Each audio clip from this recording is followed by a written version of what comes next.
Bueno, muy buenas noches. Me presento, mi nombre es Catherine Rus, soy socia directora y fundadora de Grey Capital y les doy la bienvenida a este Grey Capital View 2023, que es su segunda edición y que estamos muy contentos de que compartan con nosotros y poder entregar una visión del mercado que la verdad ha sido muy compleja. El año 2022 fue uno de los peores años que vivimos en todos los activos, renta fija, renta variable, caídos. La verdad es que ha sido muy complejo y por lo mismo y en este inicio de año queremos tener una visión de expertos para este segundo semestre.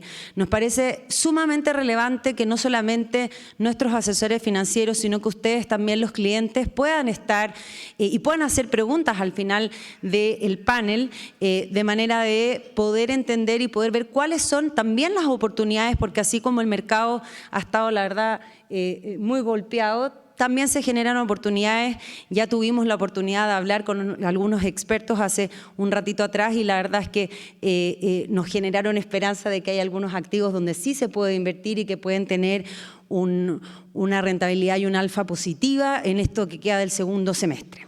Así que sin más, primero voy a presentar a Gabriela Clivio, que va a ser la apertura de este Grey Capital View 2023. Debo decir, la única mujer que va a presentar hoy día y que me enorgullece de poder presentarla. Gabriela Clivio es economista, magíster en economía, magíster en finanzas, CFA, directora de Business Valuation, directora de empresas, académica, socia fundadora del CFA, de mujeres, estuvo con mujeres en finanzas en el Vogue 2022, mentora de WOMAP, RedMat, o sea, su currículum realmente extraordinario, escribe columnas. Yo soy principalmente su fan, así que para nosotros es un honor que ella nos pueda dar su visión de mercado de lo que está pasando y qué es lo que ve, que son cosas que todos deberíamos mirar en este segundo semestre. Así que un aplauso grande para Gabriela, muy bienvenida. Gracias, Katy. Bueno, un placer estar acá. Me he reencontrado con viejos conocidos. A Alfredo no lo saludé, pero cuando por suerte me tocó después del break, porque nadie compite en simpatía y en dichos y en comicidad con Alfredo, pero un placer estar acá. Quiero contarles un poco, no sé, yo paso la presentación. Acá, qué bueno, menos mal que me dedico a hacer, entre otras cosas, charlas por... Bueno, yo quiero comentar un par de cosas. Yo sé que en el fondo la primera parte... hubo un view macroeconómico y además nos enfocamos en qué clase de activo vale la pena estar. Y me acuerdo, cuando llegué estábamos hablando, no me acuerdo quién estaba presentando, creo que no era Elvio, estábamos hablando de que valía la pena estar en high yield y con el duration largo. Digo, yo no voy a hablar del down, digamos, sino que voy a hablar a nivel como muy top de cuáles son las tendencias y qué es lo que está sucediendo hoy a nivel macro. ¿Por qué? Porque a mí me parece que básicamente muchas veces lo que está sucediendo a nivel macro demora un tiempo, tiene un rezago en ser priceado. Entonces, vale la pena siempre combinar, o por lo menos cuando a mí me tocaba estar en la compra de activos, en elegir activos para mis carteras, siempre combinaba el análisis bottom-up con el top-down. Entonces, a mí me parece muy bien el tener siempre una visión macro y ver para dónde va la micro, como decimos acá. ¿Qué es lo que se ve que está pasando a nivel macro? A nivel macro, las expectativas se están deteriorando con respecto a lo que era a principio de año, sobre todo con lo que sucedió entre los meses de marzo y abril con el Silicon Valley Bank y la crisis que hubo en Credit Suisse. Para muchos que no tienen tantos años en el cuerpo, vino un poco el miedo de que lo que estaba sucediendo con los bancos fue parecido a lo que sucedió en el año 2008. Cuando en realidad fue algo completamente distinto. O sea, lo que sucedió en el año 2008 fue algo sistémico que respondió, entre otras cosas, sin duda, que al tema del empaquetamiento de los bonos que tenían los bancos y al tema de la mala nota que tenían que no correspondía a estos paquetes de créditos hipotecarios y a la caída de los precios de los activos reales y de las viviendas en todo Estados Unidos, que fue algo a lo que se le asignaba una muy baja probabilidad. Pero lo que sucedió ahora es muy distinto. Lo que sucedió ahora, en parte, es consecuencia de las tasas, del nivel que tienen las tasas hoy en día. algunos bancos más pequeños que no ponen o no ocasionan un riesgo sistémico en Estados Unidos y en otras partes del mundo, están fuera del paraguas de la regulación. Por lo tanto, estos bancos no tienen que cumplir con ciertos requisitos que los bancos más grandes sí tienen que cumplir. Cuando estos bancos, como fue el caso del Silicon Valley Bank, tuvo que hacer frente a depósitos, para poder devolver esos depósitos, tuvo que vender parte de su cartera. Y al vender parte de su cartera, tuvo que hacer pérdidas que no es que eran falsas, no es que antes no estaban reflejadas porque las tendrían que haber reflejado, no tenía la obligación de reflejarlas porque la cartera no tenía que estar valorizada a mercado. Entonces, no es para nada la misma situación que se vivió en el 2008, o sea, son crisis distintas, digamos. Lo que sucedió en el Credit Suisse es muy distinto de lo que sucedió en el Silicon Valley Bank. Hay muchos bancos pequeños en Estados Unidos que atraen a un tipo de depositante, como fue el caso del Silicon Valley, que de alguna forma en un escenario de reversión de expectativas pueden llegar a quedar muy expuestos. Esto no quiere decir que haya un problema generalizado. Nosotros en Chile estamos en otra situación. La regulación en Chile es una regulación que, si bien lo que demostró esta pequeña crisis es que la regulación tiene que ir adaptándose e incorporando cambios a medida que va pasando el tiempo y no quedar estática, en Chile tenemos una situación donde no hay un tema de crisis bancaria, estamos muy lejos de eso. O sea, en algún momento también la decisión del Banco Central de activar este requisito de capital contracíclico de alguna forma nos asustó a todos porque lo primero que pensamos fue ¿qué sabe el Banco Central que nosotros no sabemos que está activando este mecanismo que es nuevo? Nada. O sea, no era un buen momento para activar este requisito de capital contracíclico. Sin duda, el IMASEC de hoy fue mucho peor de lo que se esperaba. El desempleo lleva 6 alzas consecutivas. A nivel de desempleo femenino es incluso peor de lo que es a nivel del desempleo del 8,7%. ¿Por qué decidió activar el Banco Central este requisito de capital contracíclico, cuyo efecto va a ser básicamente un encarecimiento de los créditos o una restricción del crédito? Es difícil de saber. Es difícil de saber, es difícil de entender. Se justificaba, desde mi punto de vista no se justificaba. Pero bueno, quería introducir el tema de que en el fondo esto ha llevado a un deterioro de las expectativas a nivel mundial para el año, y lo que hoy se percibe como un riesgo generalizado para todas las expectativas, para todas las economías, es básicamente el riesgo geopolítico, donde vemos que cada día más va a haber un tire y afloje entre China y Estados Unidos. No sé si se acuerdan del episodio. Yo estaba en Canadá justo cuando se derribó uno de estos globos chinos que andaba sobrevolando Estados Unidos y otro sobrevolaba Canadá. Pero bueno, Estados Unidos pasó por arriba del espacio aéreo de Canadá y derribó el otro globo. Y el otro tema es el riesgo geopolítico, sin duda, y el tema de lo altas que están las tasas de interés y la inflación. En un mundo que, a diferencia de América Latina, no estaba acostumbrado a lidiar con la inflación. La buena noticia es que, en realidad, el problema de la pandemia y el coronavirus y todo esto desapareció completamente del escenario, ¿no? Este tema que fue muy importante durante mucho tiempo desapareció del escenario. El otro tema, lo que yo les decía, la inflación, los factores geopolíticos, sin duda, y la volatilidad y los riesgos financieros han aumentado. Eso es lo que vemos que ha sucedido en el último tiempo. A nivel global, en Estados Unidos, la verdad que nos ha sorprendido notoriamente por la fortaleza del mercado laboral. Una vuelta le preguntaron a Bernanke, en plena crisis del 2008, si él tuviera que elegir un indicador, uno solo, para describir la salud de la economía, ¿cuál elegiría? Uno pensaría que elegiría el crecimiento, algo que por supuesto falta en todas las iniciativas que tiene el gobierno en Chile, no hay mención al crecimiento, pero a Bernanke le preguntaron cuál sería el indicador que elegiría. Y uno hubiera pensado que Bernanke iba a elegir el crecimiento, la inflación, porque son las dos metas que persigue la Reserva Federal, y Bernanke dijo el desempleo. El desempleo es la variable fundamental que nos permite ver la temperatura de la economía. Así como acá el desempleo está en 8,7% y no hace falta leer mucho más para darse cuenta que la economía está en un franco proceso de deterioro o estancamiento, si queremos ser más suaves, la realidad es que en Estados Unidos la fortaleza del mercado laboral es notoria. Y en Estados Unidos tenemos una Reserva Federal que empieza a debatirse en qué hacer, digamos, porque está con una inflación de 4,7% que está cediendo, pero igual está bastante por arriba de lo que piensa la Reserva Federal, que es lo que le acomoda, que es un 2%. Entonces, probablemente la Reserva Federal, en el mes de junio, el mercado está apostando a que va a haber un alza de la tasa de política monetaria o de la tasa de la reserva, de los fondos que administra o que dicta la Reserva Federal. Pues como decía, la inflación se ubica cerca de un 5% anual. Entonces nosotros decimos, bueno, en Latinoamérica un 5% anual es algo bastante normal. Bueno, pero en Estados Unidos hace muchos años que no se veía una inflación así. Lo que sí es interesante entender que además en Estados Unidos había una cierta holgura y el crecimiento que vimos en la economía es consecuencia de la fortaleza del gasto en consumo y de la demanda del consumidor, que a su vez impulsa a la inflación, ¿no?, en este mecanismo perverso. Pero lo que vemos en el último tiempo es que los ahorros de los americanos que habían acumulado como consecuencia de las ayudas del gobierno, ya se ha gastado un 60% de eso. Entonces, cuando vemos para adelante, sabemos que la demanda no va a estar tan dinámica por el lado del consumidor. En el resto del mundo, la verdad que lo que vemos es una economía china que está sorprendiendo por su dinamismo.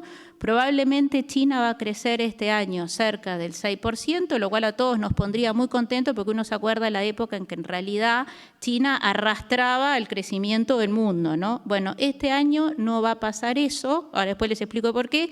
Y lo otro que vemos es que el impacto de China a nivel mundial va a ser menor y por otro lado vemos a una Europa muy debilitada.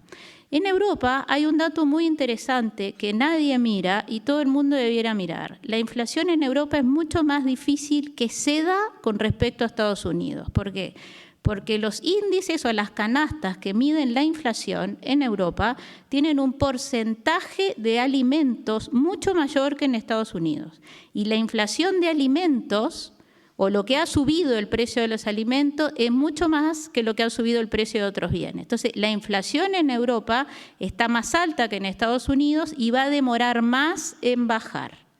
Por eso el Banco Central Europeo ha hecho más alzas de tasa, va a tener que seguir subiendo la tasa y la verdad que el crecimiento de Europa este año y el año que viene va a ser bastante pobre, o sea, el 23 y 24, menos de 1% debiera crecer Europa. ¿Qué es lo que está pasando en China? En China vemos a nivel de datos micro que si hay algo que nos enseñó la última crisis, la del coronavirus, cuando el mundo se cerró, es que uno no tiene que esperar las cifras macro, porque las cifras macro vienen con mucho rezago. Está bien, yo hoy sé que el IMASEC fue peor de lo que se esperaba, pero estoy comentando el IMASEC de hace 2 meses. Entonces, cuando salen las cuentas nacionales me cuentan lo que está sucediendo a nivel de inversión. Si uno está relacionado con alguien que tenga una constructora, uno ya sabe que la economía se está enfriando. En cambio, que los datos micro son mucho más como lo que se conoce como leading indicator. Cuando uno ve que lo que está sucediendo a nivel de transporte en China, en tickets de avión y en trenes, ustedes me pueden decir que las estadísticas de China no son muy fiables. Las oficiales puede ser que no sean muy fiables, pero los microdatos son fiables, muestran niveles prepandémicos ya. Sin embargo,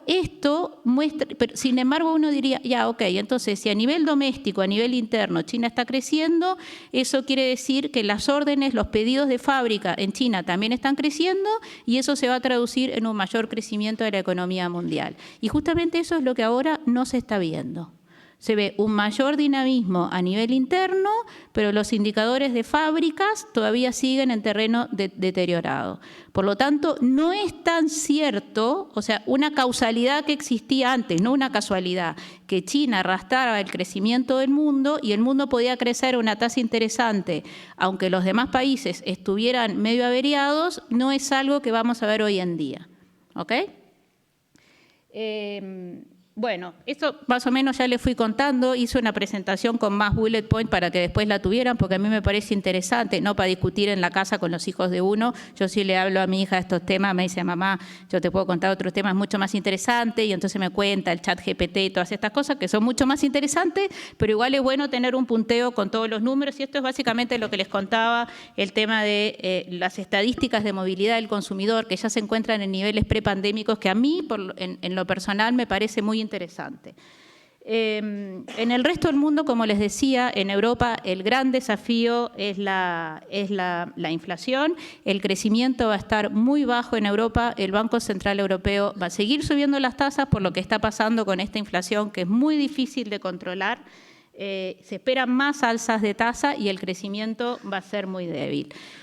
En Chile, país donde vivimos, en Chile hoy tuvimos una cuenta pública que duró más o menos 3 horas y 15 minutos, ¿no? O 3 horas y 20 minutos. Yo sé que yo empecé a escuchar la cuenta pública, después dije, no, voy a empezar a trabajar un rato, terminé todo el modelo financiero que estaba haciendo y seguía la cuenta pública.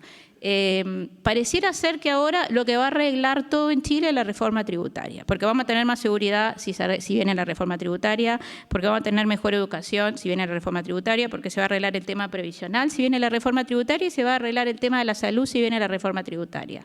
Guess what? No va a suceder así que la reforma tributaria sea la llave mágica que permita todo, porque en realidad gran parte de todo esto y gran parte del aumento de la recaudación va a venir por un mayor crecimiento y no hay ninguna medida que esté correlacionando, ni que le esté otorgando al crecimiento económico la importancia que tiene, ni que busque fomentar el crecimiento económico, ni hay medidas especiales para las pymes que generan el 60% del empleo, con un desempleo, como les dije, que está cerca del 9%. Y ahora, en el fondo, lo que se espera es que vuelva a iniciarse un ciclo de conversaciones o de diálogos, como le ha llamado el gobierno, pero la realidad que para verdaderamente dialogar es como que hacen falta 2 para el tango. O sea, no hace falta solamente que el gobierno empuje una agenda, sino que el gobierno tenga la apertura como para entender ciertas propuestas que en realidad no debieran estar, como por ejemplo el impuesto al patrimonio, que es un impuesto que se ha demostrado que en todos los países del mundo, de todos los que lo han puesto, solamente 2 no lo han retirado porque no recauda, ¿okay? El punto que igual me parece bastante importante es que cuando se empezó a hablar de la reforma tributaria, una de las razones o de los argumentos por los cuales estaba el tema de que había que recaudar más sobre la mesa es porque había que cerrar una brecha que existía con los países de la OCDE. Como si uno, bueno, está mal en el ranking de la FIFA, entonces yo tengo que jugar mejor porque tengo que subir en el ranking de la FIFA. Pero el problema es que el ranking de la FIFA, con todos los problemas que tenga, igual es una buena medición. Pero la brecha, cuando se estaba comparábamos a Chile con los países de la OCDE, estábamos comparando peras con manzanas. Primero, porque los países de la OCDE tienen grandes diferencias dentro de este grupo de países. Segundo, porque en la OCDE muchas veces, en la gran mayoría, los gobiernos recaudan y parte de la recaudación se devuelve como transferencias con pagos de seguridad social, porque la seguridad social no viene de cuentas de capitalización individual, sino de un sistema de reparto que, dicho sea de paso, están quebrados. Pero bueno, entonces una vez que uno hace ese ajuste y uno dice, ok, la recaudación como porcentaje del PIB, yo tendría que netearla por este factor, resulta que esta brecha que durante las campañas presidenciales se mostraba como 14% es nada más 5%. O sea, en Chile se recauda 20% del PIB, la recaudación sobre el PIB es 20% y en los países de la OCDE es 25%. Ya era una diferencia de 5 y no de 14. Y cuando pensamos cuánto recaudaban los países de la OCDE cuando tenían el mismo nivel de ingreso per cápita de Chile, resulta que recaudaban un 23% y Chile recauda un 20%. Por lo tanto, la diferencia, esta famosa brecha que había que cerrar porque había que ser como los países de la OCDE, es solo 3%. Hay un problema. Nadie menciona el gran tema que es como el elefante en la cristalería, que es el nivel de informalidad que tiene la economía en Chile. La informalidad en Chile alcanza el 28% y en la OCDE es 14%. Entonces, si nosotros ajustáramos la cifra de recaudación y la presión tributaria que soporta la economía formal, la brecha con la OCDE se queda siendo 1%. Si ajustamos este gran tema, que hay una diferencia abismal entre el nivel de informalidad que tiene la economía en Chile y el nivel de informalidad que tienen el promedio o la mediana de los países de la OCDE, que es un tema que no está en las discusiones, no aparece, digo, es un temazo. Bueno, como les decía, la situación en el mercado laboral está complicada, la situación a nivel de crecimiento está complicada, la informalidad es el tema, el gran tema que no entiendo por qué pasa desapercibido. Las prioridades de lo que pensaba financiar la reforma tributaria cuando empezaron los diálogos era básicamente seguridad, salud y pensiones. Mágicamente apareció el tema del pago del CAE, la condonación de las deudas del CAE, que es una muy mala política, porque en realidad es una política que no es focalizada. En políticas públicas uno tiene que hacer política focalizada. El darle dinero o el hacer un traspaso a quien no lo necesita es sacarle dinero a quien lo necesita. Por lo tanto, es una muy mala decisión no tener política focalizada. La condonación del CAE va en esa dirección. Es una muy mala política porque no es una política pública focalizada. Y por lo demás, está ausente el tema de la reasignación del gasto a los programas que tienen mala evaluación o la contención del gasto público.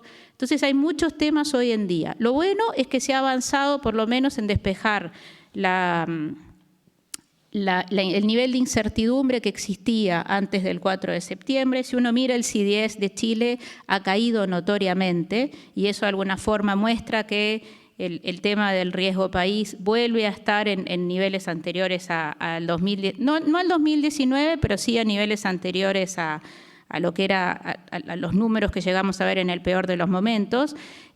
Muchas de las discusiones que estamos viendo en los últimos días sobre este intento fallido de Estado emprendedor, esperemos que vuelva como la cordura de pensar que, bueno, cada uno tiene que hacer lo que sabe hacer, digamos, y podemos avanzar en una agenda de desconcentración de alguna forma, que eso sí es algo que está sobre la mesa.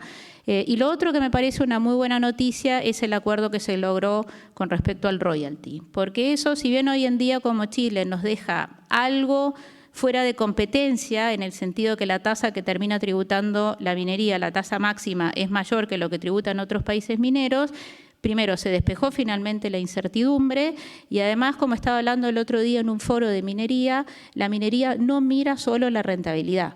Entonces, si hay un tema de poca competencia o de menor competencia a nivel tributario, pero los demás temas están despejados, Chile puede volver a estar como un destino interesante de inversión minera, que es algo que tenemos que tener presente. ¿Ya? Bueno, eso era lo que quería compartir con ustedes. Ahora tengo que... la Katy va a presentar a nuestro gran moderador, ¿no? Gracias.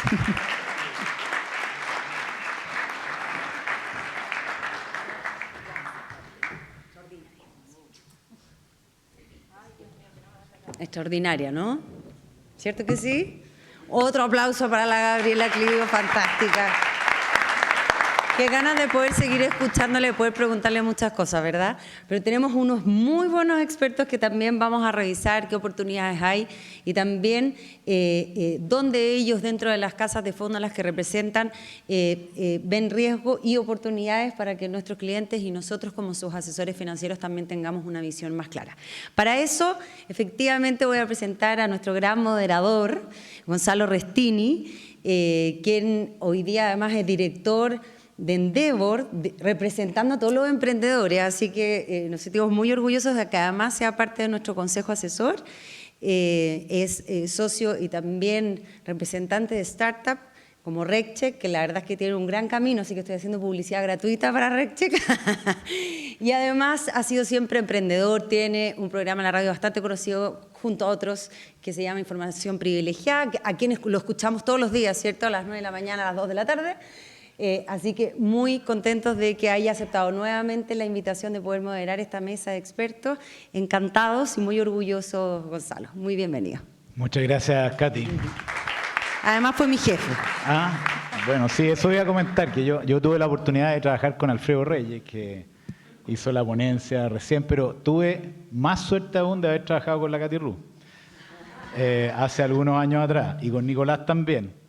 Y conté el mismo cuento el año pasado, pero creo que vale la pena repetirlo. Yo tuve una vez la oportunidad de hacer un curso de opciones y futuros en un máster en finanzas en la Universidad del Desarrollo, y me tocó una cosa bien especial, que el primer día yo me di cuenta de quién iba a ser el mejor alumno en el curso completo, y terminó pasando al final, ¿eh? Uno más o menos se da cuenta por el nivel de las preguntas, por el nivel de actitud que tiene el tipo. Y me pasó lo mismo con la Katy Ruz, porque yo trabajaba en esa época, cuando tuvimos la oportunidad de trabajar juntos con equipos comerciales muy grandes, cientos de personas, pero inmediatamente me di cuenta quién iba a ser la mejor y la que va a llegar más lejos, así que aquí estamos. He repetido el cuento con respecto al año pasado, que capaz lo repitamos en el próximo año, pero ya deberían cambiar de moderador a esa altura. Oye, vamos a partir con una pequeña presentación de nuestro panel, que creo que es importante darle contexto a con quién estamos conversando. Tengo acá a mi lado a Tim Lisk, ¿está bien dicho? Gracias. Perfecto, Managing Director de JP Morgan Asset Management. Tim estuvo en la primera parte de su carrera, me contaba que vivió en Colombia, además, trabajando 10 años en la compañía de la RU, y desde el año 98 se unió a JP Morgan, comenzando como Client Portfolio Manager del equipo de mercado emergente en Londres. Correcto. De 2002 en adelante, desde Nueva York, en este caso, es Managing Director del equipo de mercados emergentes globales y tiene un view muy interesante respecto a lo que pasa con los equities, me comentaban también al principio. Así que, bienvenido, Tim. Nuestro segundo panelista es Lucas Pérez, Country Head de Cowen Natixis. Tiene más de 20 años de experiencia en inversiones. De 2006 a 2013 trabajó en AXA Colpatria como trader y luego como gerente de portafolio moneda extranjera. Luego 5 años en BNP Paribas Asset Management y posteriormente comienza a trabajar en Natixis como gerente de ventas de Colombia, Perú y Panamá, para luego transformarse en Country Head, Managing Director y, como mencionábamos, a cargo del cono sur de Natixis. Bienvenido, Lucas. Como tercer panelista tenemos, y por segundo año consecutivo también nos saludamos aquí con Santiago. Santiago Mata, Sales Director de Da Vinci Trusted Partner. Luego un paso por AIVA, se incorpora a la firma el año 2019 con conocimiento de inversiones latinoamericanas, desarrollando alternativas de inversión y portafolio. Su principal foco está en la asesoría global para clientes institucionales e intermediarios. Bienvenido, Santiago. Y por último, Evlio Fernández, director comercial para el cono sur de Capital Vision, ingresó el año 2016 a Investor Trust como gerente de desarrollo de negocios, se especializa en crear estrategias de inversión para inversionistas institucionales con foco en productos estructurados, ETF, a medida y deuda privada. A contar del año 2019, forma parte de Capital Vision como director comercial. Bienvenido, señor Fernández. Oye, vamos a partir con Tim, para que nos cuente y también de matices, sería interesante escuchar los matices que tiene con Gabriela respecto a la visión macro, ¿no es cierto? Cómo ve Estados Unidos, cómo ve China, cómo ve el tema de la guerra. La idea es más o menos 5 minutos por pregunta para poder cumplir con los tiempos que nos tienen aquí muy cortados. Así que todo está muy claro. Tim, por favor. Gracias. Okay, gracias, Gonzalo. Y Gabriela, yo voy a complementar lo que usted acaba de decir, pero desde el punto de vista micro comparado con el macro. Hablo español porque viví en Colombia hace 37 años, donde fui profesor universitario para 1 año. Después fui a Brasil a trabajar allá. Entonces hablo para 2 años y hablo portugués al mismo tiempo. Entonces a veces hablo portuñol. Entonces que pido sus disculpas si algunas veces yo hago esto. Entonces voy a compartir con ustedes el punto de vista micro que ofrece un contraste muy fuerte con el macro. Me explico. Si tomáramos decisiones basadas en el macro, las decisiones con respecto a la selección de acciones no serían muy buenas, serían emocionales. En los últimos 4 años hemos visto 450 billones de dólares saliendo de Europa, ¿cierto? Por causa de la preocupación con la situación en Europa. Pero el año pasado vimos que el mercado de los mercados desarrollados fuera de los Estados Unidos tuvo mejor rentabilidad que el mercado de los Estados Unidos. Y este año también está yendo muy bien para los mercados internacionales comparado con los Estados Unidos, a pesar de los problemas que tienen algunas de las economías o preocupaciones internacionales. Aquí lo que les estoy mostrando es lo siguiente, es que en la última década los Estados Unidos, el S&P 500 dio un retorno de 12% anualizado, los mercados desarrollados fuera de los Estados Unidos 5% anualizado y los mercados emergentes 2% anualizado. Pero proyectando para los próximos 10 años, el team de Long Term Capital Market Assumptions cree que los mercados de los Estados Unidos, el bolsa de valores, S&P 500, va a dar un retorno de 8% anualizado. Los mercados desarrollados fuera de los Estados Unidos, 10% anualizado. y los mercados emergentes 10% anualizado. Entonces, un gap de 2% anualizado en los próximos 10 años que en agregado haría una diferencia muy fuerte. Entonces ¿por qué que eso podría ser un resultado lógico? Por la siguiente, porque cuando se hace un estudio de la composición del índice internacional fuera de los Estados Unidos, es un índice que ofrece una diversificación muy atractiva que el S&P 500 no ofrece. El S&P 500 es dominado por el sector de IT, mientras el índice de fuera de los Estados Unidos tiene una buena representación de materiales y hoy en día se sabe que la demanda para materia prima va a ser alto para la transición para energía renovable. Al mismo tiempo, ese índice ofrece una composición muy atractiva con respecto al sector de industriales y en este sector va a haber una demanda muy alta por causa de la reestructuración de las cadenas de producción globalmente que está tomando lugar y va a haber una demanda muy alta de este sector de las empresas industriales. Y el S&P no tiene tan alta representación en industriales, pero los índices de fuera de los Estados Unidos tienen una alta representación. Y si hacemos un pequeño tour del mundo, Europa hoy en día es de mucha más alta calidad de que fue después de la crisis financiera global. Hay una representación de empresas en Europa que son líderes en sus sectores. Por ejemplo, ASML es el mayor acción por capitalización en Europa. Es el líder en la fabricación de maquinaria que los fabricantes de chips semiconductor compran para fabricar sus chips semiconductor. Y es un monopolio porque es de una tecnología incomparable por otra empresa mundialmente. El segundo mayor acción en Europa es Louis Vuitton, que es un líder en el campo de moda. Y también hay otra acción muy interesante que es de grande capitalización en Europa, que es Schneider Electric, que está ayudando a empresas mundialmente a ser más eficaces en el uso de energía. Entonces, un aumento del nivel de calidad en las empresas fuera de los Estados Unidos. Y las empresas europeas no son muy europeas, generan 38% de sus ingresos geográficamente, tienen como origen geográfica Europa, generan 36% de sus ingresos de Asia y generan 26% de sus ingresos de los Estados Unidos. Entonces no son muy europeos, son globales y tienen una exposición fuerte, por ejemplo, al hecho de que la economía de China se está abriendo. Y hablando de Japón, por un momento, el Japón se está viendo que unos buenos resultados debido al hecho de un mejoramiento en la gobernanza cooperativa en Japón y hay una falta de research que está haciendo el mercado en empresas en Japón que ofrece una oportunidad para gestores activos haciendo inversiones en Japón.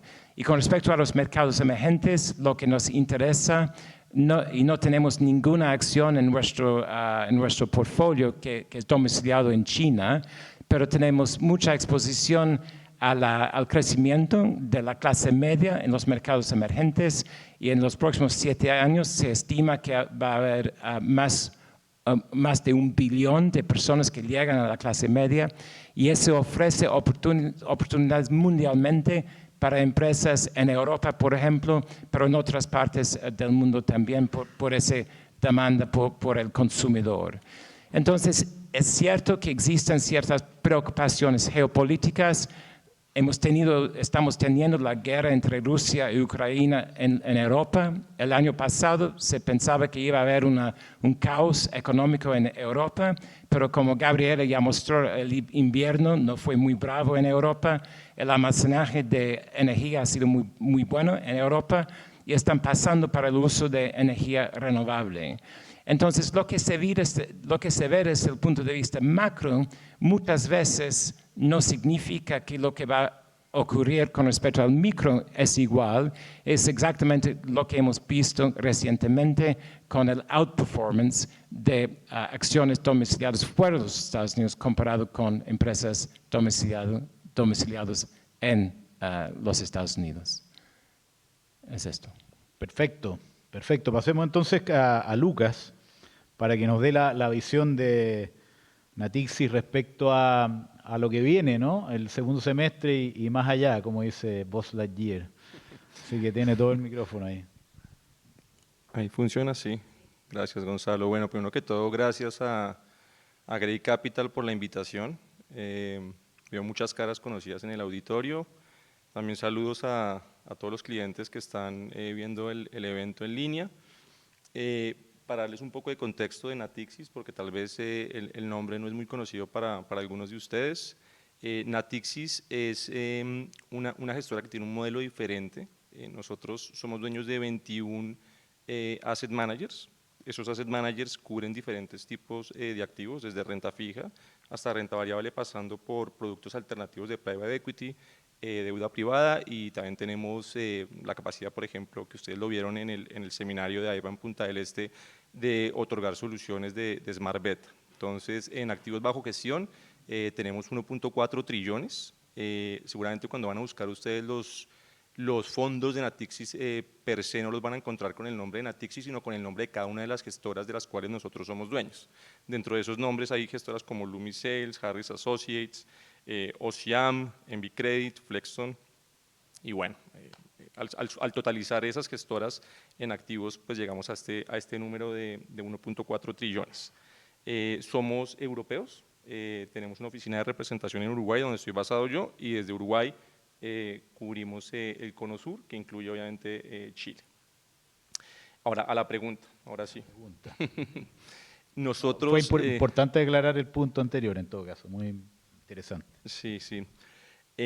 Nosotros tenemos una visión constructiva para los próximos 6 meses. Yo creo que como gestores activos, todos los que estamos acá, es importante aclarar primero que todo que 6 meses es un periodo corto de tiempo para ver resultados en una estrategia de inversión activa, sea de renta fija o sea de renta variable. Eso sería lo primero que quisiera aclarar.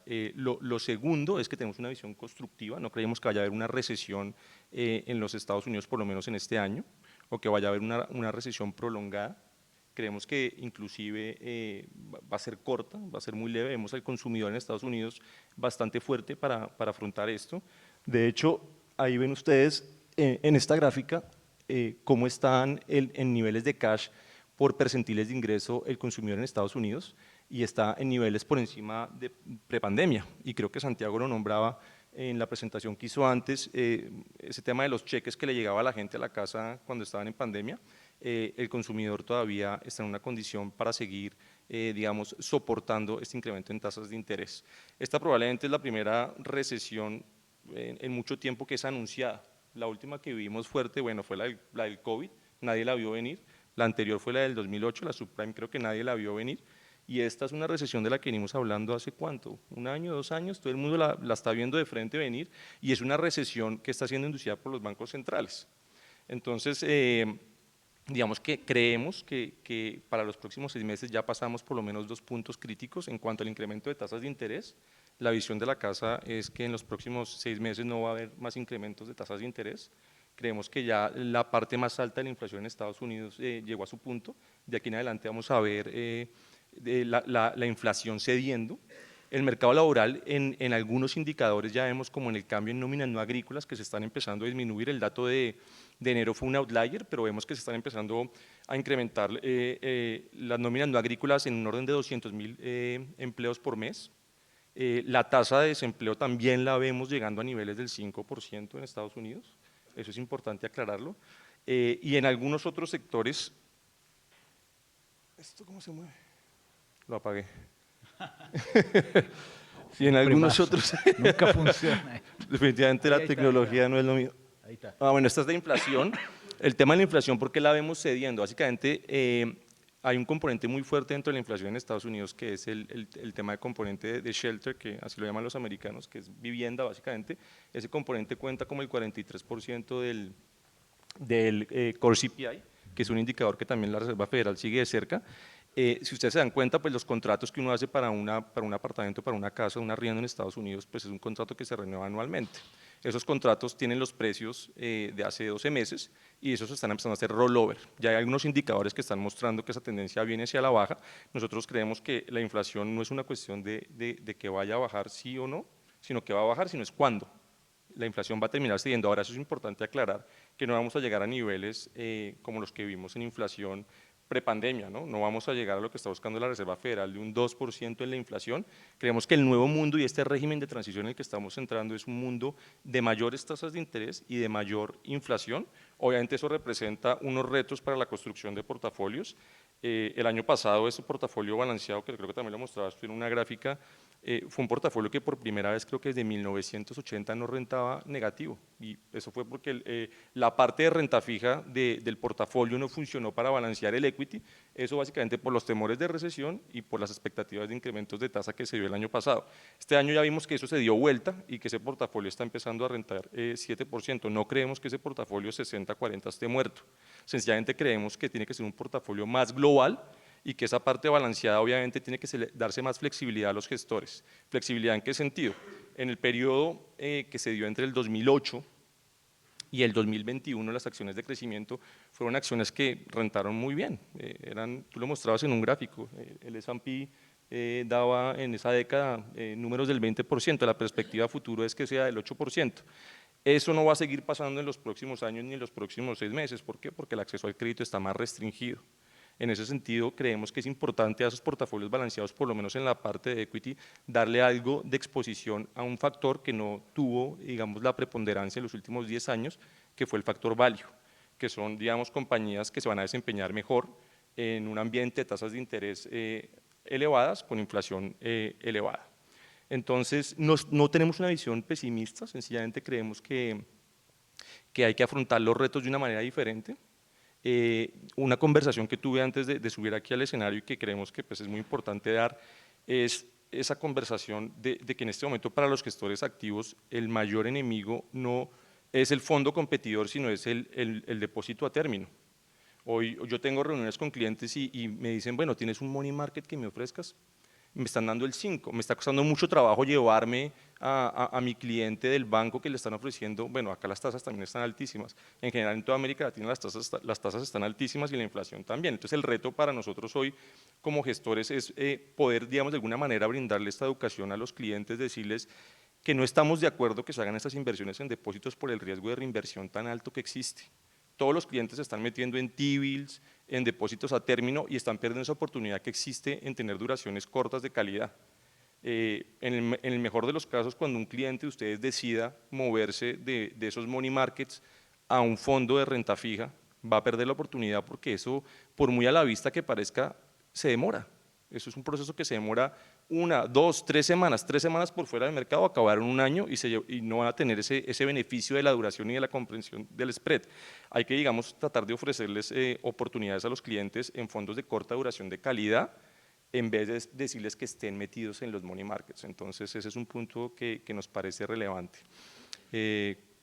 Creo que pues no quiero ser el optimista de la sala, pero no, no estamos viendo, digamos, bueno, obviamente riesgos geopolíticos siempre están sobre la mesa, está este riesgo de que China se meta a Taiwán y que se arme pues, un problema gigante, eso sería un evento de cola, pero entre lo que podemos ver dentro de los indicadores no estamos negativos. También vemos que de alguna manera los sueldos en todos los sectores en Estados Unidos ya están en los rangos menores de los últimos años. Como les decía, creemos que la tasa de desempleo eventualmente va a ceder junto con la inflación, que la Reserva Federal va a mantener las tasas donde están y que de haber recesión no va a ser este año, en estos 6 meses. Ahora, hay una estadística muy interesante que muestra cómo es el comportamiento del S&P 500 en midterm elections en Estados Unidos. Los 12 meses siguientes al midterm election, desde 1946, han tenido un promedio de rentabilidad de 33%. Han habido 19 periodos de midterm elections desde 1946 a la fecha. Solo 2 periodos de midterm elections de 12 meses después de que se dieron fueron negativos. Estamos viviendo ese periodo. En este momento el S&P va, no sé, 8% en lo que va del año. Es probable que de aquí a noviembre se sigan viendo valorizaciones en eso, en la medida en que el mercado va a empezar a a incorporar futuros recortes de tasas de interés para el 2023. Eso igual tiene también unos pros y unos contras, y ustedes lo han visto, y es el tema de que las únicas acciones que están subiendo pues son 5 en el índice, y ahora la gente habla del S&P 495 y el S&P 5. Entonces hay pues ciertos riesgos de concentración que creo que pues más adelante voy a tocar en la siguiente pregunta que me vas a hacer. Excelente. Bueno, vamos ahora con Da Vinci y Santiago. Santiago, sabemos que ustedes representan a varias casas de fondo, entre ellas Júpiter, y se hablaba a principio de año que el 2023 iba a ser el gran año de la renta fija. ¿Ah? Cuéntanos un poco cómo se ha desarrollado esa lógica y si le queda mucho a esta idea que la renta fija va a andar muy bien en el 2023. Sí, totalmente. Primero que nada, quería agradecer mucho por dejarnos participar a Grey Capital por segundo año consecutivo. La verdad que para nosotros es un placer poder participar de este panel. Y realmente hoy temprano, cuando estaba preparando un poquito el panel, miraba un poco qué pasó el año pasado, dónde estábamos el año pasado. A ver si le apuntamos. Exacto. Nosotros en Chile estábamos bastante peores, estaba pensando. Dentro de Gabriela encontró bastante cosas malas, pero estábamos mucho peor. Yo creo que el mercado en general, porque veníamos de una suba de tasas digamos, brutal para controlar la inflación. Es más, creo que el evento del año pasado fue a principios de agosto. O sea que veníamos recién atravesando el pic de lo que fue la inflación. La inflación había empezado a bajar, estábamos en niveles cercanos al 8%, y nosotros en ese momento de mercado recomendábamos mucho un fondo long short, un fondo que puede invertir en corto y en largo. ¿Para qué? Bueno, porque si en definitiva los bonos iban a golpear, nosotros lo que queríamos es que tenga la flexibilidad, la estrategia de poder invertir en corto. Eso quiere decir que se beneficie el fondo de renta fija en un mundo de tasas subiendo. Y repasaba un poco qué ha pasado con esa estrategia luego de la recomendación, a ver si de alguna manera ha agregado valor en los portafolios. Me imagino que le dio extraordinario, si no, no lo sacaría, no te acordaría. Y bueno, desde ese momento hasta el cierre del 2022 la estrategia ha dado un delivery del 3% de retorno. Y bueno, de eso se trata un poco lo que queremos hacer en Da Vinci, de permanentemente agregar valor en los portafolios de los clientes. Pero hoy es un mundo totalmente distinto. Hoy creemos que el pic de inflación, estamos en los niveles más altos. Creemos que las tasas de interés, la Fed Funds, si bien el mercado está descontando una suba más de tasa para la próxima reunión de mediados de junio, realmente creemos que ya estamos en los niveles máximos y que en algún momento se va a dar ese Fed Pivot. ¿Por qué se va a dar el Fed Pivot? Porque en definitiva las tasas largas de interés lo que suelen reflejar es el potencial crecimiento de la economía. Y en ese sentido, si la economía es cierto que va a entrar en una ralentización, lo que debemos esperar de aquí para el futuro es que las tasas largas bajen. Hoy tenemos un Treasury americano a 10 años rindiendo aproximadamente entre 3,7 y 3,8%. Entonces, si logramos una caída por la ralentización que todo el mundo está esperando, creemos que ahí, estando en una estrategia que justamente aquí tienen las características, y les pido perdón a los asistentes que llegaron temprano, que me están escuchando por segunda vez hablando de esta estrategia, pero bueno, básicamente los que lo están viendo por primera vez son los que están conectados de manera online. Entonces, recapitulando, para los que esperamos una caída en las tasas de interés, sobre todo en la parte más larga de la curva, reflejando la ralentización, hoy nos gusta mucho poder estar en un fondo de renta fija global porque hay oportunidades en todo el espectro de la renta fija, y nos gusta tener una duración larga. Cuando hablo de duración larga, nuestra estrategia que estamos recomendando hoy con mayor fuerza es el Jupiter Dynamic Bond de la gestora Júpiter, que tiene un riesgo duration, como ven en pantalla sobre la parte izquierda de los asistentes, de 7 años y medio. Largo. Y sí, totalmente, la estrategia está larga. Y déjenme compartirles el ejercicio que les compartí hace un ratito, pero para los asistentes online. De poner 3 escenarios de qué podría suceder en un inversor en esta estrategia, ¿verdad? Es un ejercicio y obviamente es teórico, pero básicamente planteamos un escenario negativo para la deuda, un escenario estable y un escenario positivo. Supongamos que se mantiene, el escenario negativo sería que la curva americana aumenta 50 puntos básicos. Entonces, asumiendo que no van a haber defaults en el portafolio, si las tasas suben 50 puntos básicos, uno debería materializar, un inversor que coloca hoy el dinero de aquí a un año, debería materializar el carry, que es de 8,5%, y debería perder capital por aproximadamente la mitad de la duración, ¿verdad? Que es aproximadamente un 3,7%.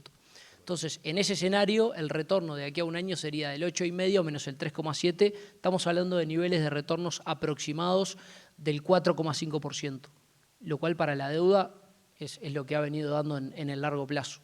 Ese es un mal escenario. Un escenario estable es que la curva americana, las tasas se mantengan donde están a lo largo de toda la curva. En ese escenario, de vuelta, asumiendo que no hay defaults, lo que podría esperar un retorno de aquí a un año un inversor es del carry, que es de aproximadamente 8,5%. Y en un buen escenario de deuda le llamo a que las tasas bajen, supongamos que las tasas bajan a lo largo de todos los nodos de la curva aproximadamente 50 puntos básicos, lo que debería materializar el inversor es el carry del 8,5 más la apreciación de capital de ese 3,7% aproximado. Estamos hablando de niveles de doble dígito, niveles de 12% aproximadamente. Entonces, y escuchaba hoy temprano lo que comentaba Tim de los long-term capital assumptions, del retorno que se espera para el equity, para el futuro, y hablaba de niveles para el mercado americano de niveles de 8%. Fíjense que en el escenario estable que comenté yo de aquí a un año, estamos hablando de niveles del 8,5%, y en el escenario positivo, que para nosotros, dicho sea de paso, es el más probable, porque lo que esperamos es ralentización económica, en ese escenario estamos hablando de niveles de 12%. Obviamente estoy hablando por un nivel de tasas que es demasiado o muy alto relativo a la historia. De hecho, el Jupiter Dynamic Bond tiene como yield to maturity promedio en sus 11 años de historia niveles de 3,5%. Hoy accedemos a niveles de tasa del 8,5%. Entonces, creo que cuando uno evalúa qué puede pasar de malo estando invertido en un fondo así hoy, creo que no es para nada grave. De hecho, estamos hablando, como decía, de niveles del 4%. Y si se da el escenario base, sí accedemos a retornos muy, muy buenos. Entonces, por eso creemos que de aquí a un año la estrategia que más estamos recomendando dentro de todo el espectro de fondos de Júpiter es sin duda el Jupiter Dynamic Bond por sus niveles de tasa, por el riesgo duration y por la calificación crediticia investment grade que tiene en promedio. Excelente. Te vamos a invitar el próximo año entonces a ver cómo nos fue. Elvio, vamos a hablar de notas estructuradas, ¿no es cierto? Notas estructuradas que hace algunos años ya están en muchos portafolios. Ustedes parece que están trabajando con notas con capital protegido. ¿Por qué no nos explicas un poco qué están haciendo, cómo funcionan estas notas, etcétera? Bien, gracias. Primero, gracias a todos, gracias a Grey por la invitación y a ustedes por la paciencia de estas horas seguir escuchándonos, más que nada. Lo importante es que no voy a hablar de economía, si van a ver no hay ninguna gráfica, creo que ya hablaron bastante. Pedí que saquen las gráficas y vamos a hablar de cosas más abstractas. Lo que sí les voy a robar, primero una breve introducción, como hiciste tú, sobre Capital Vision. Para quien no nos conoce, somos una compañía boutique suiza, ¿sí?, que se especializa en productos estructurados y con una plataforma que se especializa y continúa este tipo de activo para cotizar y demás, que ya más adelante el que le interese la conocerán. Volviendo a tu pregunta y tomando un poco lo que han ido hablando hoy, se comentó mucho sobre tasas, ¿sí?, tasas y renta fija y demás. Lo vemos nosotros en cuanto a la oferta estructurados, a la demanda que nos piden, ¿sí? ¿Por qué? Porque, como verán, las tasas nos afectan hace muchos años. Si ustedes verán, hace un año y medio, han visto las gráficas de hoy, los que estaban presentes, fue la suba más rápida de tasas en los últimos años, o históricamente quizás ha sido la más rápida en la historia. Y esto, si lo vemos para atrás, lo que es el producto estructurado ha sido el principal sustituto a lo que fue la renta fija en los últimos años. Más que nada en Latinoamérica, que somos una cultura cuponera o de interés, nos gusta el cupón, nos gusta cobrar ese interés semestre a semestre y demás, y no teníamos renta fija, no teníamos alternativa para colocar. Entonces el producto estructurado, o lo que son las notas, se ha vuelto el principal sustituto. Hoy tenemos en la renta fija, como bien comentó Santiago y demás, y han ido hablando, un producto sustituto al estructurado, por así llamarle, que es más atractivo. Tenemos tasas para colocar, los treasuries rinden 5,30, 5,5, depende de dónde vayamos. Entonces ya el estructurado, por algún lado quizás per se, el Yield Enhancement Product o el que estábamos más acostumbrados, un Phoenix Autocall, no es tan demandado, pero sí un Credit Link Note o, como tú bien me comentabas hoy, los productos de capitales garantizados. Entonces, ¿es momento de invertir en estructurados o no? Y depende en cuál. Es un universo muy grande y muy amplio, ¿sí?, que se puede adaptar mucho a medida a lo que quiera el cliente. Entonces, con tasas altas hoy se está demandando mucho lo que son los productos con capital garantizado. Tú podés acceder, me pongo un poco más técnico, pero es el producto más fácil de explicar a lo que es el capital garantizado. Se descuenta un bono tasa cero y con las primas de lo que me dé un bono tasa cero yo compro opciones largas o cortas, lo que sea, sobre lo que yo quiera, ¿sí? Sobre el S&P, sobre los índices y demás. Entonces es el producto más fácil de explicar o más plain vanilla de explicar para lo que es el mundo estructurado, ¿sí? Hoy en día tenés acceso a montos mínimos, montos bajos para acceder a productos de capitales garantizados. Entonces tenés exposición a índices, a ETFs, a bonos, a fondos mutuos, a todas las herramientas, a todos los activos que hay en el mercado con capitales garantizados. Entonces creemos que para un perfil de cliente más conservador, siempre y cuando considerando el horizonte temporal, porque hay ciertos riesgos de liquidez y demás. Entonces mientras se adapte un perfil de cliente que no tenga tiempo en un horizonte temporal acorde, son productos que pueden ser tranquilamente para un perfil conservador y de la misma manera que antes necesitabas más riesgo para tener tasas muy atractivas, cuando las tasas eran nulas, hoy con tasas más altas no necesitas tanto riesgo dentro de un estructurado para llegar a tasas que son interesantes.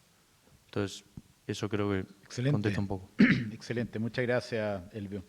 Vuelvo entonces con Tim, porque hablamos de lo macro, fuimos a algunas acciones incluso. Luego hablamos de renta fija, notas, y quería volver con Tim para que nos dé una segunda vuelta a la visión que tiene, porque trabaja en el equipo de Global Equities, ¿no es cierto, Tim, en Nueva York.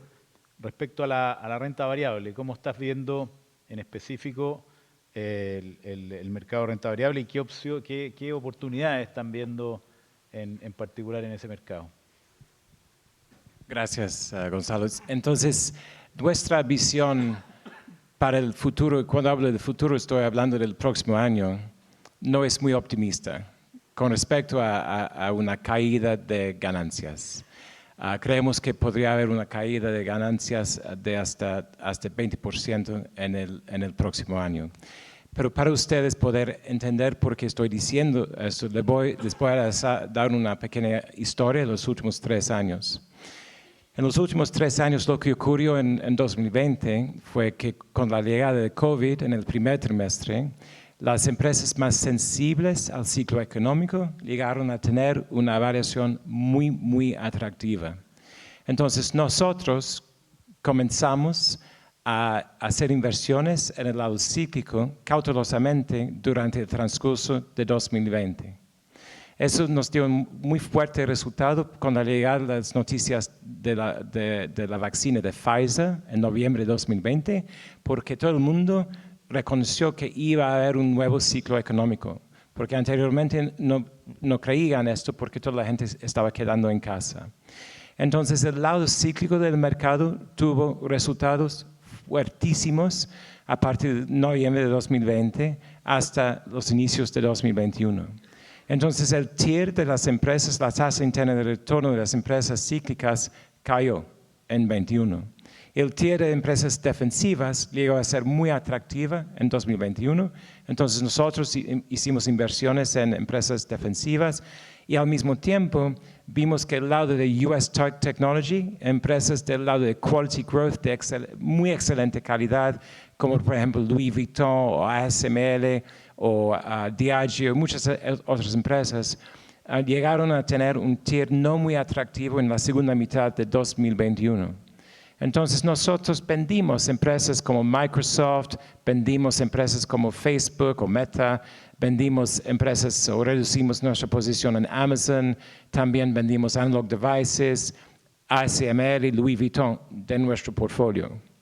Lo que ocurrió en el primer trimestre de 2022 fue la llegada de la inflación y la expectativa del mercado que iba a haber una alza de las tasas de interés por el Fed. Entonces el mercado solo tuvo interés en hacer inversiones en empresas de corto plazo. No tenía ningún interés en el primer trimestre del año pasado en hacer inversiones en empresas donde el precio de las acciones dependía de ganancias muy en el futuro. Entonces el mercado vendió Microsoft, Amazon, Diageo, Nike, ASML, Louis Vuitton, empresas de altísima calidad, que no estuvieron en nuestro portfolio por su valuación. Pero el TIR subió rápidamente de esas empresas, entonces nosotros recompramos el Microsoft, el Amazon y los demás, el Diageo, el Nike, el Marriott, el Bank of America, American Express en nuestro portfolio durante 2022, lo que nos dio un muy fuerte resultado. Bueno, ¿por qué es que nosotros creemos que va a haber una caída de ganancias de hasta 20%, no los 50% que vimos después de la crisis financiera global, pero podría llegar hasta 20%, por la siguiente razón. Lo que están viendo aquí es que la rentabilidad o el margen de las empresas globalmente a partir de 2011 hasta 2019 fue alrededor de 11%. En 2020 cayó para 9% con la llegada del COVID. Pero subió a 14% y el mercado está esperando que va a ser 15 y 16% este año y el año que viene. Y no estamos de acuerdo con esto de ninguna manera. La razón por qué el mercado está esperando que podría ser márgenes muy fuertes es por el desequilibrio que hubo entre el lado del supply side con los problemas de cadenas de producción mundialmente y también al mismo tiempo el hecho de que los gobiernos colocaban dinero en los bolsos de la gente, entonces hubo una fuerte demanda por el consumidor. Entonces hubo ese desequilibrio entre el supply y el demand y el resultado fue un crecimiento muy fuerte de ganancias. Pero eso es insostenible. ¿Y por qué? Porque el Fed, con su alza de tasas de interés hasta 5%, eso va a tener un impacto en el consumidor allá en los Estados Unidos. Los problemas en los bancos regionales en los Estados Unidos va a significar que va a haber un control de crédito y las empresas de pequeña capitalización que dependen del crédito de los bancos regionales van a sufrir. Y al sufrir va a haber un aumento de desempleo, una caída en demanda y ese desequilibrio entre supply y demand no va a ser el caso. Y las empresas que hoy en día han podido mantener un margen muy alto, aunque la cantidad de productos que están vendiendo está cayendo, es simplemente por la inflación y el control de precios que tienen, eso va a desaparecer.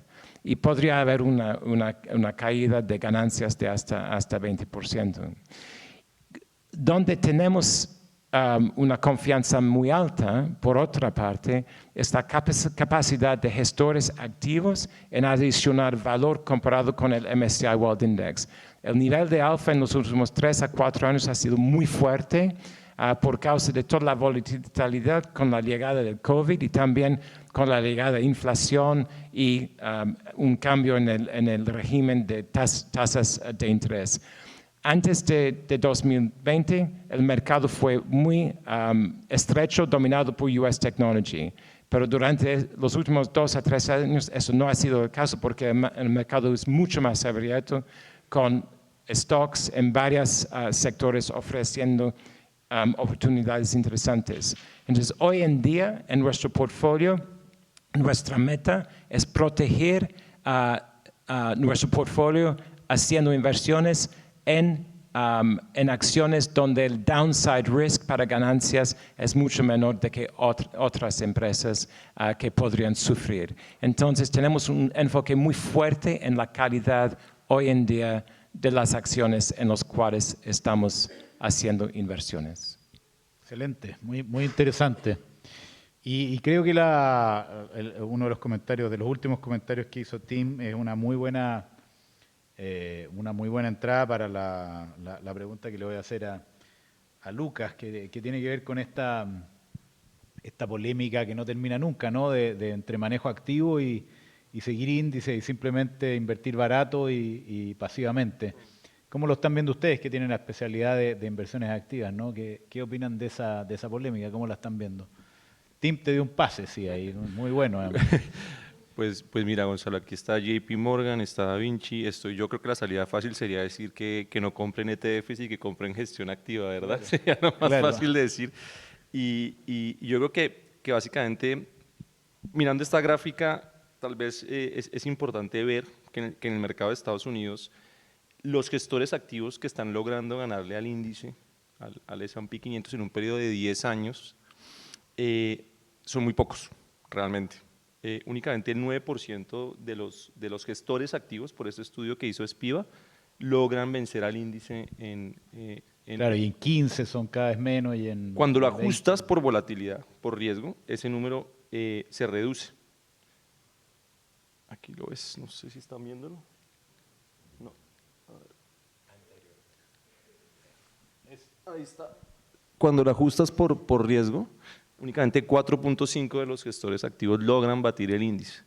Entonces eso ya te da de entrada, digamos que un indicativo de la gestión. Sí. ¿Para qué tomar riesgo y manejo activo, ¿no? Y pagar Sí, más comisión? pero también el tema con los ETFs y particularmente en este mercado que es tan eficiente, que es el mercado de renta variable americano de large cap, es muy importante entender que la gestión pasiva en el largo plazo también funciona. El problema es que la gente compra ETFs y es activa con los ETFs, entonces no está haciendo absolutamente nada. Entonces, si yo voy a indexarme y voy a tomar una posición pasiva en un índice, me tengo que amarrar los próximos 10 años para ver un resultado, pero no puede ser que entonces yo vea un conflicto entre Rusia y Ucrania, inmediatamente me creo que yo soy el gestor del portafolio y vendo el ETF y ahí ya volví algo que era pasivo en algo activo inmediatamente. ¿Verdad? Entonces es muy importante tener presente el periodo de inversión en el cual voy a estar invertido. ¿Cuál es la gran ventaja que tienen, digamos, estas gestoras activas como nosotros? Principalmente que les van a quitar ese dolor de cabeza a ustedes de tener que estar tomando esas decisiones. Está obviamente a favor de los fondos indexados, pues todo este tema de los bajos costos, pero si yo voy a entrar, como les digo y lo repito, a una estrategia como el SPY o como el IBB, que son estrategias que son prácticamente, que cobran 2, 3 puntos básicos, pues tengo que convencer a mi cliente que me va a quedar los próximos 5 o 10 años en esa estrategia, pero no puedo estar haciéndole market timing al mercado, porque de lo contrario no voy a estar haciendo absolutamente nada. La gestión pasiva requiere de tiempo, requiere de remangarse. Ustedes como asesores financieros tienen que hacer la tarea porque han visto que ese número es reducido. Son pocos los que pueden alcanzar a vencer el S&P 500. Ahora, si hablamos de otras geografías como mercados emergentes, como Europa, como renta fija global, tal vez los números no son tan difíciles de batir. Mercados menos eficientes. Exacto, son mercados más ineficientes. Pero en este mercado en particular, nosotros digamos que lo que sí recomendamos, sobre todo a los que son los gatekeepers y a los asesores financieros, es que hagan un trabajo de debida diligencia donde el costo que están ustedes pagando en el TER de los fondos se justifique frente al alfa que les está dando el gestor. Básicamente eso es lo que se conoce como el information ratio, y es por cada unidad que ese gestor se está alejando del índice, ver cuánta unidad de alfa me está generando. Si no, porque yo lo único que voy a estar haciendo es pagar a un gestor activo para que se indexe a un índice. Eso es lo que se llama también el active share de alguna manera. Yo lo que tengo que buscar son gestores que no estén replicando ese índice, sino que se estén diferenciando y que tengan obviamente un turnover muy bajo. Eso básicamente es importante. Ustedes no pueden ver que hay una rotación muy alta de la cartera de los gestores, porque sencillamente pues, lo que van a tener ahí es un gestor que no es de alta convicción. Van a tener un gestor que está cambiando de decisión cada 6 meses. Ningún gestor que yo conozca les va a decir en Estados Unidos que el fondo de ellos les va a dar resultado en menos de un periodo de 12 meses. Y si les das, cuestión de suerte. Estas estrategias toca dejarlas trabajar por años. Otra cosa importante para añadir ahí también tiene que ver la edad del cliente.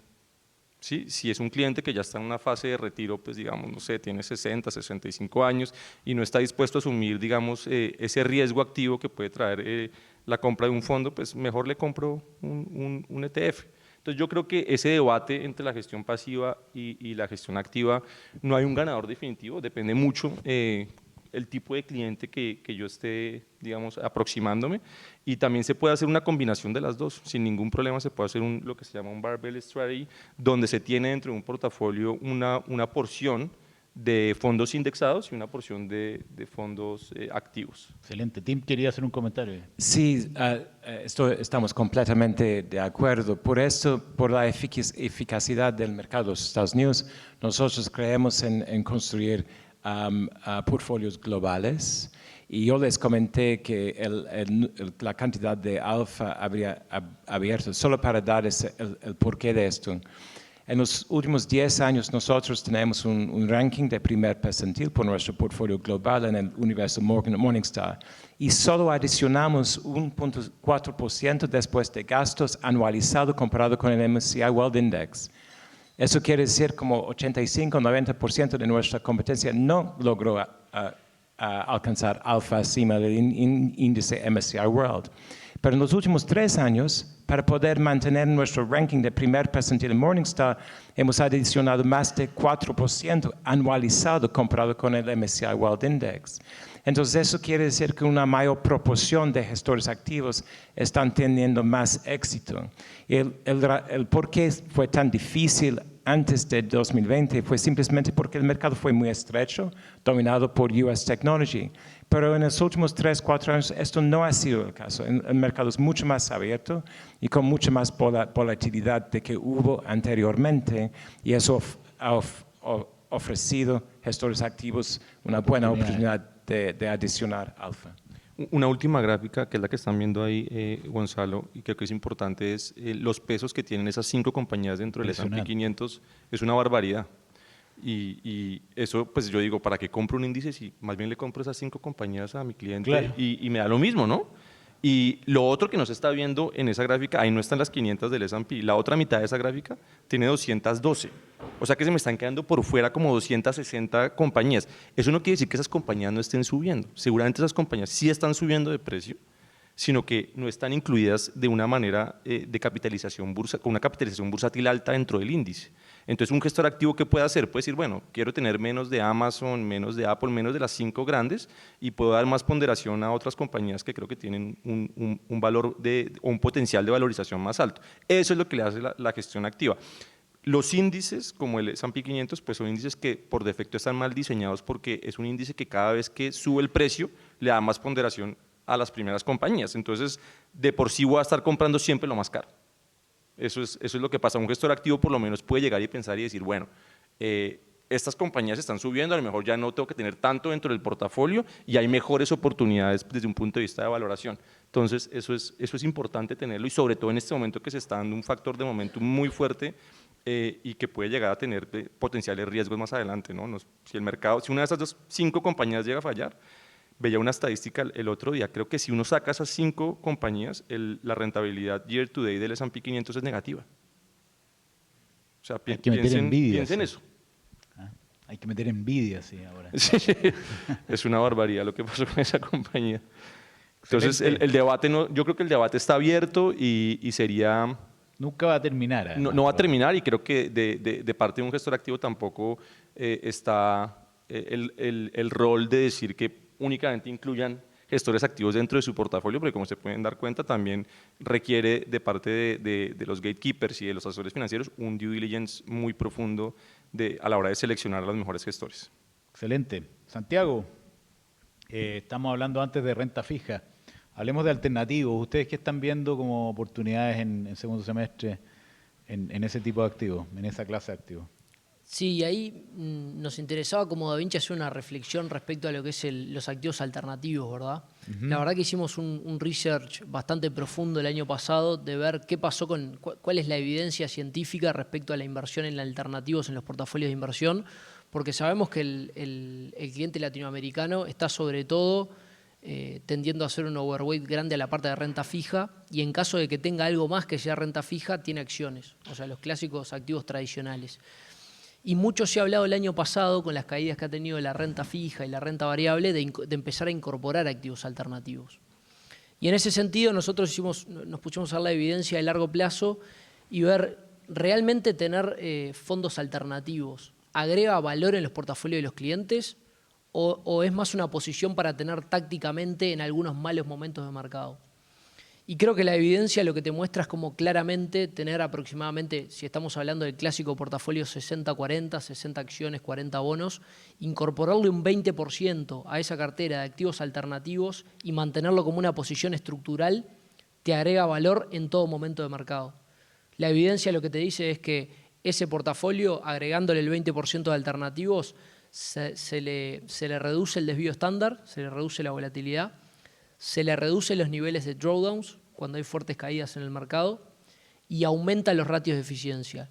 Cuando hablo de ratios de eficiencia, esos papers que nosotros vimos nos hablan de que aumenta el Sharpe Ratio, no me quiero poner muy técnico, pero básicamente el Sharpe Ratio lo que te dice es una cuenta, es un ratio que lo que te hace es el retorno menos la tasa libre de riesgo dividido la volatilidad. Cuanto más alto quiere decir que esa estrategia asume mejores niveles de retorno por volatilidad que está asumiendo. Y también aumenta los niveles de Sortino Ratio, que es otro indicador que también es interesante, que también te muestra la eficiencia. Entonces, esos 4 puntos me parecen fundamentales. Incorporando el 20% de las carteras, estamos hablando de menos volatilidad, menos drawdowns y más eficiencia en los portafolios. Y sin ir más lejos, nosotros en Júpiter tenemos 2 estrategias que nos parecen más que adecuadas para poder incorporar en los portafolios de vuelta, para ese 20% de alternativos. Uno de ellos es el que hablaba del año pasado, que es más enfocado a bonos, a renta fija. La estrategia se llama el Jupiter Strategic Absolute Return Bond, que básicamente lo que tiene un mandato un poquito más amplio que los típicos fondos de renta fija global, porque puede invertir en corto cuando la situación lo amerita. Entonces, cuando el manager ve que las tasas van a subir, es decir, un escenario malo para la deuda, puede invertir en corto, puede tener duración negativa. Y de hecho, lo que se puede ver es como creo que está por ahí en el año 2022, fíjense la enorme divergencia que ha tenido con todos los índices de renta fija. Todos los índices de renta fija, como ya todos saben, cayendo niveles de entre 10 y 15%, y este fondo con rentabilidad positiva. Aquí no hay misterio, básicamente, ¿qué hace? Bueno, tiene un mandato un poquito más amplio y puede tener duración no de 0, que es lo mínimo que pueden tener los fondos long only, sino que puede tener duración de -1, -2 y hasta -5 años. Entonces son los clásicos fondos que los conocemos como retorno total. Eso quiere decir que lo que busca es darte retornos de entre 4 y 5% en cualquier entorno de mercado, porque justamente puede jugar largo y corto. Esta estrategia además tiene la característica fundamental de proteger mucho el dinero de los inversores. La peor caída que ha tenido este fondo ha sido de 3,4%, que fue justamente en pandemia. ¿Y cómo lo logró? Bueno, básicamente cuando empiezan a subir las tasas, se empiezan a aumentar los spreads de high yield fue una locura, en pandemia se fueron a 1.400 puntos, ahí el manager se pone negativo a eso, entonces puede lograr retornos positivos. Eso respecto a lo que es el fondo alternativo long short que nosotros manejamos para la parte de renta fija. Para la parte de renta variable, la estrategia que manejamos en Júpiter, renta variable alternativa, que puede invertir en largo y en corto, es el fondo GEAR, el Global Equity Absolute Return, que básicamente lo que hace es tener 2 posiciones de libro. Entonces, para aquellas acciones que hace el análisis fundamental y lo combina con varios factores y le gustan, ahí invierte ese libro que invierte en largo, y luego tiene el mismo libro para aquellas acciones que no le gustan, y esas son las acciones que shortea el manager. Es un market neutral porque no tiene riesgo beta, no tiene riesgo mercado, y bueno, básicamente el retorno lo hace a través de las buenas habilidades del manager y del equipo para lograr generar alfa, tanto en acciones que ve que van a tener retorno positivo como acciones que ve que van a tener retorno negativo. Y está bueno poder, solamente puse los retornos ahí, me interesa lo del 2022, de poder ver cómo las estrategias alternativas, por qué protegen el capital de los clientes, por qué aumentan los niveles de eficiencia, por qué reducen la volatilidad. Porque cuando todo cae, te dan niveles de rendimiento de aproximadamente 6% en un caso y 8% en el otro. Y están totalmente descorrelacionados con lo que es el resto del mercado. De hecho, si se fijan los fondos cómo vienen en el año, antes de que Gonzalo me dé el tirón de orejas de cómo viene year to date, viene negativo 1%. Entonces eso también hay que comentarlo, pero justamente lo que se busca es la descorrelación. Y en ese sentido creemos que hay que tener, para cerrar y contestar la pregunta, una posición estructural en fondos alternativos, estructural de aproximadamente 20%, y siempre es bueno poder también incrementar tener diferentes estrategias dentro del mundo alternativo, como puede ser una de acciones y una de bonos, como son las que manejamos en Júpiter. Buenísimo, buenísimo. Oye, para ir terminando, quería preguntarle a Elvio, como experto en notas estructuradas.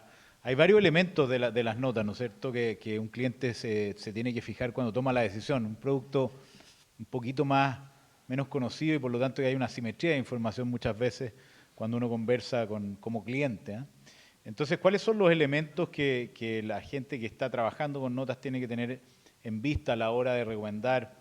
Se me viene alguna a la cabeza, cuál es el subyacente, digamos, cuál es el emisor, también es importante.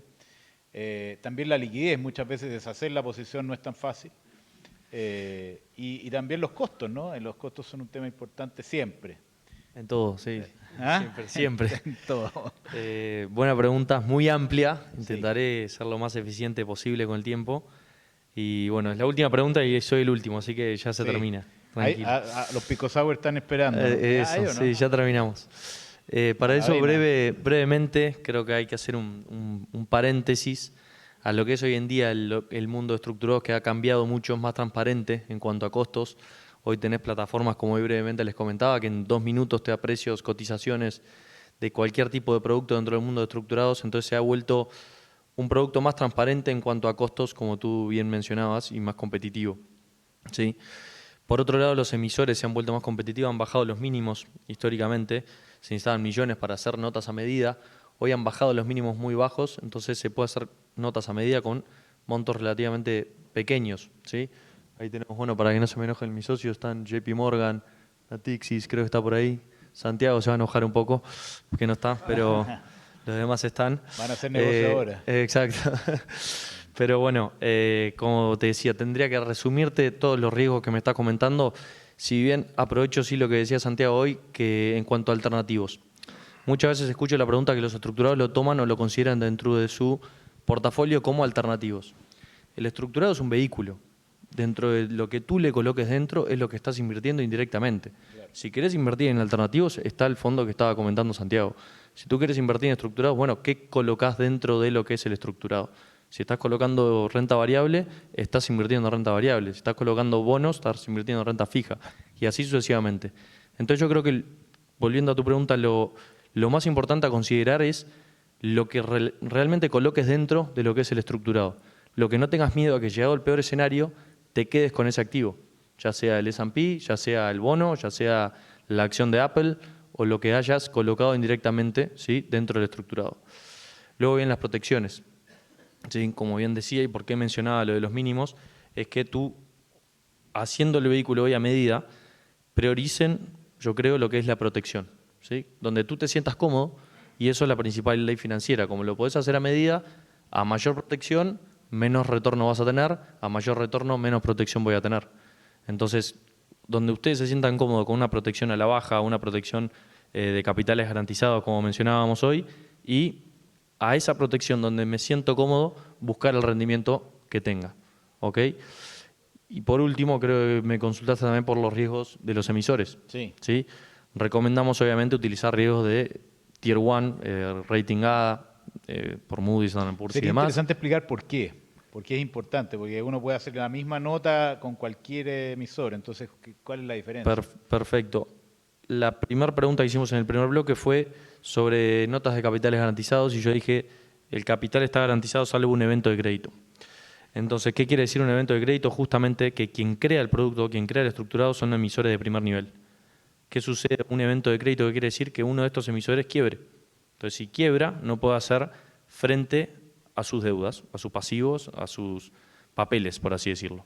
Entonces, sí, en este caso vamos a usar alguno que no está aquí, pero que Deutsche Bank, que no hay ninguno acá de Deutsche Bank, si Deutsche Bank quiebra, por así decirlo, no le podría hacer frente a ese tipo de deuda. ¿Okay? Entonces, si bien los productos que comentábamos hoy son 100% garantizados, ¿sí?, si el emisor o quien quiera el producto quiebra, ahí bueno, iríamos a concordato, haríamos a ver cuánto recibiríamos por ese papel. ¿Bien? Por eso es importante tomar el riesgo crediticio. Credit Suisse tuvo problemas ahora hace poco, nos sonaron los teléfonos todos los días por notas que teníamos sobre Credit Suisse. La realidad es que no pasó nada, business as usual, las notas se podían vender, bueno, Credit Suisse fue comprado. Y después, si volvemos a la época del 2008, Lehman Brothers quebró y tengo dos voces de la campana, algunos que dijeron no recibimos nada y otros que de acuerdo al acuerdo recibimos el 80-90% o recibimos todo.